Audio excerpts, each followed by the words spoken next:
Estamos en comunicación con Silvina Prados. Ella es ingeniera civil egresada de la Facultad de Ciencias Exactas, Físicas y Naturales. Es docente, investigadora. Se especializó también en diseño estructural en la FAUD. Actualmente es profesora titular de las cátedras de estructura de esa facultad. Al mismo tiempo es asesora del taller de Mediterráneo, en el cual está Alejandro Cohen y equipo. Y por otro lado también ha participado en ha sido tutora de varios cursos de actualización y procesos de enseñanza y aprendizaje que le preguntaremos. ¿Cómo está, Silvina? Muy buenas noches. Hola, Manuel, ¿cómo te va? Manuel y equipo, ¿cómo están? Bien. Yo, por mi parte, agradecida de que me inviten a mí, a una ingeniera, a hablar de arquitectura. Me parece fantástico que podamos dar nuestra opinión desde el diseño de las estructuras también en estos espacios.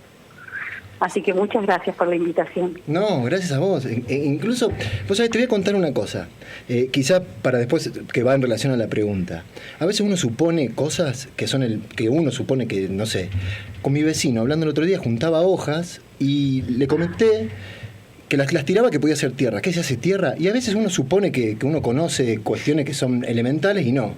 Entonces quiero preguntarte algo, que quizá puede sonar una pregunta muy simple y compleja a la vez. ¿Y qué es una estructura? Muy simple, pero me parece que es muy importante para que introduzcamos en el tema, ¿no? Porque yo creo que definiría estructura como todo lo que hacemos desde la arquitectura para sostener. Si estamos diseñando espacios arquitectónicos que son interiores, evidentemente estamos pensando en límites. Y a esos límites que generalmente se configuran con materia, hay que sostenerlos. Y sostener esos límites involucra que tenemos que diseñar una estructura de sostén. Entonces, todos los elementos de la arquitectura que sostienen a esta arquitectura o sostienen esta materia o estos límites es lo que termina siendo la estructura, ¿no? Entonces creo que la definición más clara sería eso, todos los elementos que están en una arquitectura y que sirven para sostener, porque esa es la función ineludible de la estructura, ¿no? Sostener cargas. Bien, y en relación a eso, también nos surge como que hay como distintos tipos, ¿no? Y componentes de estructuras, ¿puede ser? Sí, ahí también es como que parecería, cuando uno va a hacer una clasificación, ¿no? Parecería que a lo mejor puede inducir a una confusión, porque si queremos clasificar algo, podríamos decir, si existe un tipo estructural que se adapta a una obra de arquitectura específica, pareciera que no hay diseño involucrado, es como que esto siempre se puede usar para hacer esto. Entonces, quizás cuando uno va a clasificar algo, puede inducir en un error, ¿no? Entonces, clasificar, creo que hay muchas formas de clasificar la estructura, ¿no? Y creo que podríamos clasificar en los elementos que la gente más conoce, ¿no? La viga, la columna, el pórtico, el arco, el cable. Podríamos hacer una clasificación también en términos de materialidad, las estructuras de madera, las estructuras de hormigón, las estructuras de acero. También podríamos decir cómo trabajan estos elementos estructurales. Entonces podríamos decir, hay estructuras de tracción, hay estructuras de compresión, hay estructuras que trabajan a flexión. Yo creo que hay muchas clasificaciones y daría, como para una charla específica sobre el tema, muy larga y muy extensa. Sí, podría yo introducir una clasificación nueva y a mí me gustaría a lo mejor hablar de las estructuras que se muestran y las que no se muestran. Entonces yo creo que en aquellas arquitecturas donde las estructuras se muestran, hay una referencia clara de que el diseño estructural estuvo incorporado desde el principio, estuvo involucrado desde el principio. Y esa estructura que se muestra termina siendo muy sincera en lo que quiere hacer, en lo que quiere ser también, ¿no? Quiere ser un voladizo, quiere ser una torre, quiere ser, es muy franca en sus intenciones, ¿no? Y eso está presente desde tiene que estar presente desde las primeras ideas del partido para poder mostrarse, para poder ser. Esas son las que me interesan, aquellas obras de arquitectura donde la estructura no se muestra, yo poco tengo para decir, porque seguramente tiene un valor agregado desde otra perspectiva, ¿no? Pero desde la perspectiva de las estructuras me parece que aquellas que se muestran terminan siendo un valor agregado en la arquitectura. No sé, yo te preguntaría a vos, ¿cuáles son las obras que a vos te marcaron? ¿O cuáles son las obras que vos conociste y que a vos te causaron mayor impacto? A vos o en general, ¿no? ¿Cuáles son las que te causaron mayor impacto? Seguramente vos vas a mencionar alguna obra donde la estructura haya sido una parte determinante de su diseño, ¿no? Entonces, yo creo que a la mayoría de la gente también impactan estas obras donde la estructura de alguna manera se muestra y la estructura de alguna manera intenta configurar esa arquitectura, ¿no? Sí, te escuchaba y me venían un montón de imágenes. Y al mismo tiempo, porque sí, sucede en un montón de ejemplos, pero quiero preguntarte algo que tiene que ver con estas estructuras que terminan apoyando en algún lugar, ¿no? Y como que suele ser un condicionante el suelo. Sí. Sí, ¿no? Porque nos enseñaron que había un vínculo fijo y que ese vínculo no se movía y que había una reacción. Eso es como que es la forma en la que aprendimos. Lo cierto es que todo lo que diseñamos tenemos que apoyarlo sobre un suelo. El suelo es un material y el material es deformable. No es que el suelo no se deforma, no es el triangulito, que es ese vínculo que habíamos aprendido en el grado, que era rígido, que no se deformaba. Entonces el suelo realmente es un material que se deforma y tiene que estar incorporado también en las decisiones proyectuales, porque ese suelo que se deforma no se deforma más o menos dependiendo del tipo de suelo. Te lo aclaro, ¿no? En un mismo perfil del terreno vos vas a tener generalmente, digo generalmente porque te voy a hacer una lectura, por ejemplo, de un perfil del suelo de la ciudad de Córdoba, ¿no? Es muy característico de la ciudad de Córdoba. Los suelos menos consolidados o más blandos o más sueltos, como los quieras llamar, son los que se encuentran más superficialmente. Y los suelos más consolidados o más duros o más rígidos son los que se encuentran más profundamente, porque tienen además una conformación distinta y tienen el peso del suelo por encima, ¿no? Entonces, eso es en general un perfil típico de la ciudad de Córdoba. Los suelos más blandos son más deformables, los suelos más duros son menos deformables. Y hay estructuras que admiten más deformaciones por su configuración y por su peso, son más livianas, son uniones articuladas, por ejemplo, entonces se van a poder fundar para un mismo perfil del suelo superficialmente. Pero hay estructuras que por su configuración o su peso no admiten deformaciones excesivas. Esta, por ejemplo, podría ser una torre, un edificio de vivienda, de hormigón armado, entonces no va a admitir deformaciones muy grandes porque se va a fisurar, o sea, va a sufrir daño, ¿no? Entonces, en este tipo de estructura vamos a tener que buscar suelos menos deformables. Entonces, en definitiva, sabiendo y conociendo el tipo de estructura, yo voy a poder elegir el tipo de fundación que se adapte más al tipo de estructura que estoy diseñando, ¿no? O al tipo de edificio que estoy diseñando. Entonces, el suelo termina siendo importante a la hora de tomar decisiones sobre el tipo de estructura que estamos diseñando. Entonces, por eso hablamos de un condicionante o un posibilitante también podría ser, no siempre condicionante, a lo mejor podría ser un posibilitante de esa arquitectura. ¿Qué tal, Silvina? Te habla Facu Leiva Freites, ¿cómo te va?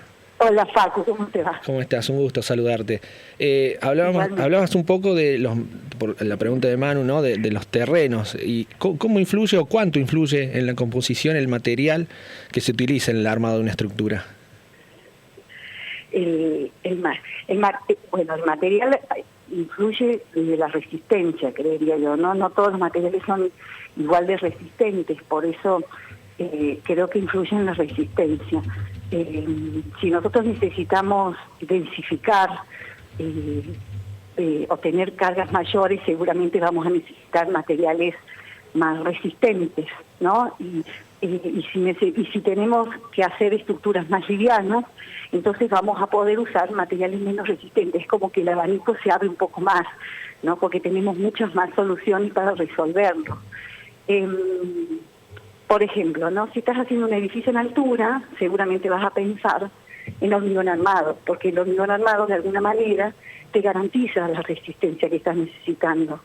Pero si estás haciendo una vivienda de un nivel, una vivienda unifamiliar, seguramente vas a poder pensar en materiales menos resistentes, vas a poder pensar, por ejemplo, en madera, en steel frame, en, no sé, en ladrillo, o sea, podés pensar en materiales menos resistentes porque en realidad las cargas que tiene que soportar son menores. Entonces el material es fundamental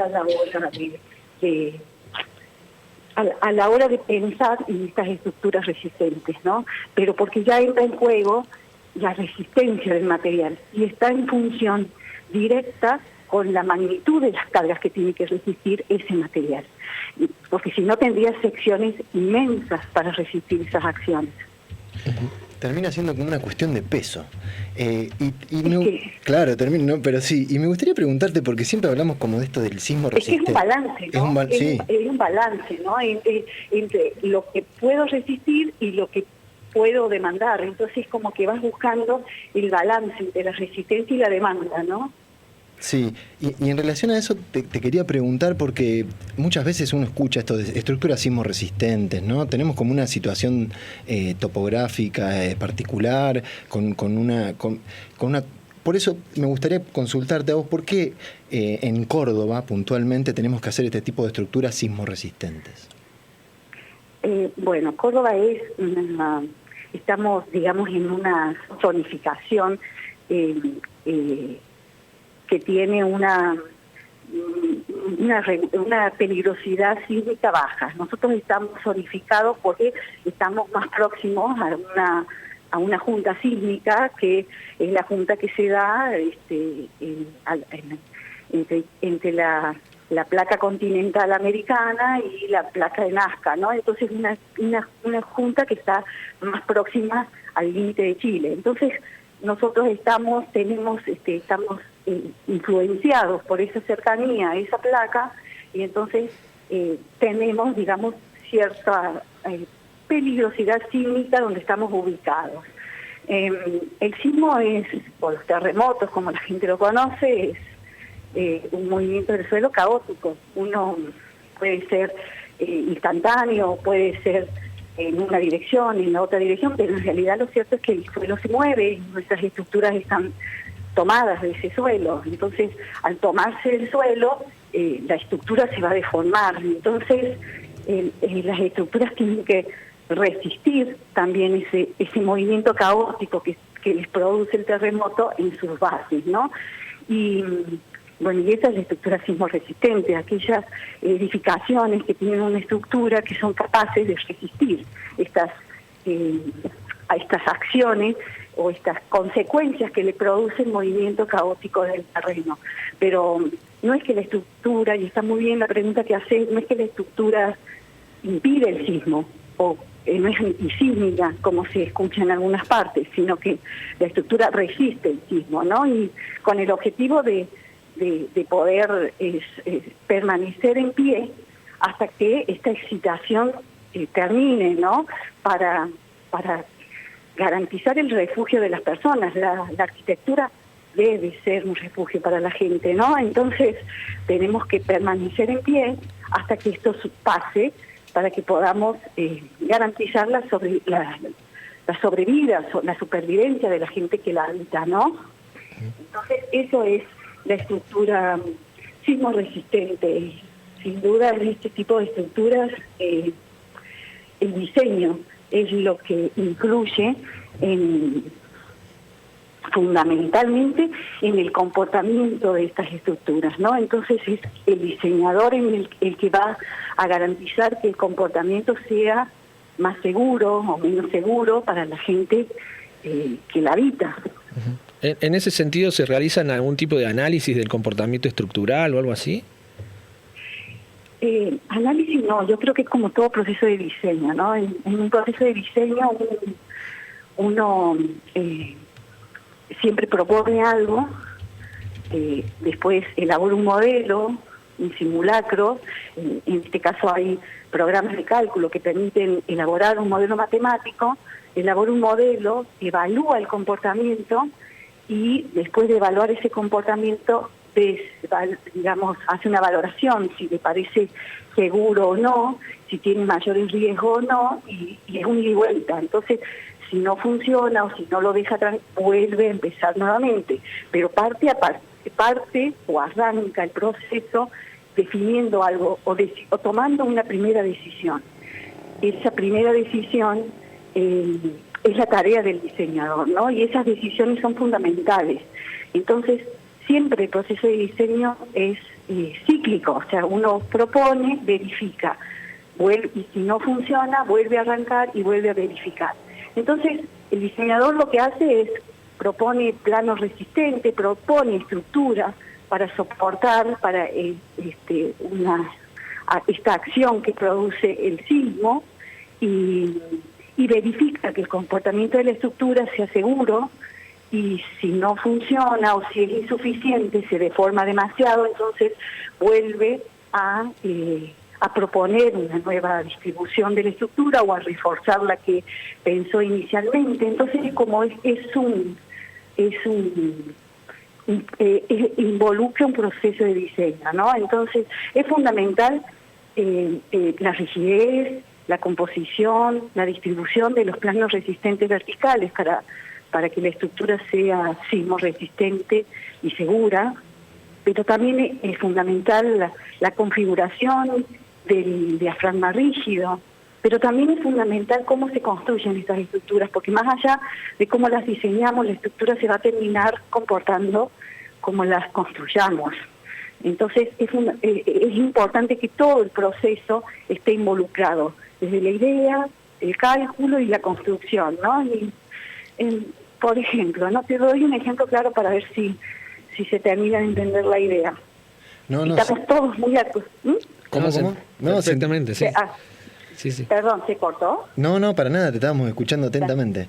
Y bueno. Y nos gustaría como para ir, no quiero terminar sin preguntarte algo que tiene que ver con qué es praxis de la enseñanza-aprendizaje de las estructuras. Me gustaría que nos cuentes un poco. ¿Qué decir? Praxis es, en realidad, quienes enseñamos estructuras, para nosotros es fundamental el poder compartir experiencias cuando vamos a congresos, ¿no? Congresos que tienen que ver con la praxis, con la enseñanza de las estructuras.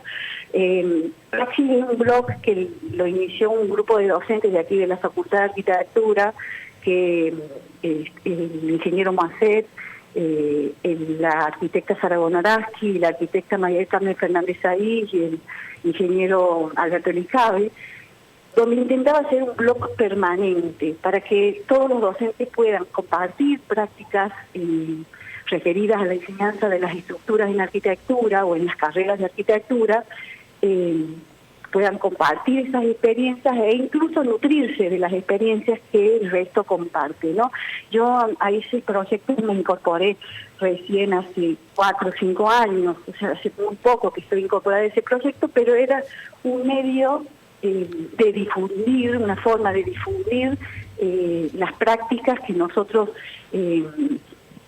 aplicamos a la hora de enseñar estructuras en la carrera de arquitectura y aprender de las prácticas que comparten nuestros colegas. Bueno, eso es praxis, un blog donde vendría a tener la finalidad de un congreso virtual permanente, ¿no? Para poder compartir experiencias referidas a la enseñanza de las estructuras. Sin duda, así que invitamos a buscar y googlear praxis. Silvina, muchísimas gracias. Praxis. No, gracias a ustedes y me parece importante para cerrar hacer una reflexión sobre la importancia del rol del arquitecto en el diseño de las estructuras, ¿no? El arquitecto, aunque tuviera las primeras ideas muy vagas desde el principio, desde el inicio del proyecto, seguro esas ideas son las que terminan definiendo muchas de las decisiones que se toman en las etapas subsiguientes, incluso hasta que se materializa la obra. Así que me parece importante rescatar la importancia de que la estructura se diseña y el rol del arquitecto en ese proceso, ¿no? Sin duda. Gran abrazo. Un abrazo para ustedes también. Chao, hasta luego. Muchas gracias.